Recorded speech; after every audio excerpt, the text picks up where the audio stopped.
Congratulations and welcome to the Polaris RZR XP 1000 off-road vehicle, the most powerful and exciting side-by-side off-road vehicle on the planet. Battery maintenance is an often overlooked yet critical part of overall vehicle maintenance. Proper battery maintenance includes keeping the battery fully charged and ready to go at all times. It also includes ensuring the terminals and wire connections remain corrosion-free. When cleaning is necessary, remove the corrosion using a stiff bristle brush and wash the terminals with a solution of 1 tablespoon of baking soda and a cup of water. Then, rinse thoroughly with clean water, dry with a clean shop towel, and coat the terminals with dielectric grease or petroleum jelly. Refer to your owner's manual for safety information regarding battery maintenance and handling.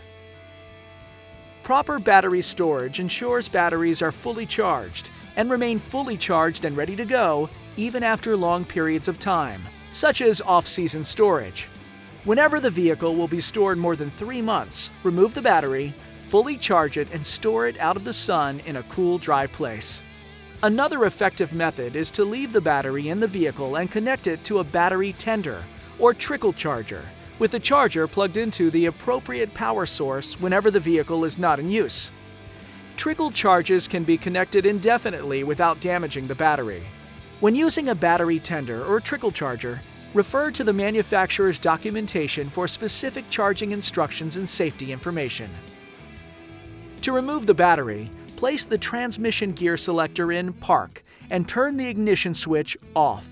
Chock the wheels and remove the driver's seat. Then, disconnect the black or negative battery cable.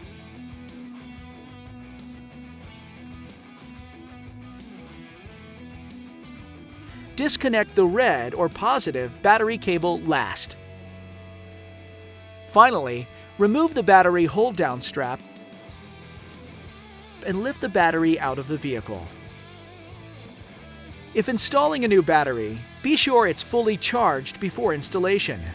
Installing a less than fully charged battery can result in shortened battery life and can also hinder vehicle performance. Place the battery in the battery holder and secure it with the hold-down strap. Connect and tighten the red or positive terminal first. Then, connect and tighten the black or negative terminal. Once the cables are connected, coat the terminals with dielectric grease or petroleum jelly to prevent corrosion. Check battery voltage using a voltmeter set to the DC scale. If it's below 12.6 volts, the battery needs to be recharged. When using an automatic charger, refer to the manufacturer's documentation for specific charging instructions. Congratulations once again for choosing the Polaris RZR XP 1000. The most powerful and exciting side-by-side off-road vehicle on the planet. On behalf of the entire Polaris team, enjoy the ride.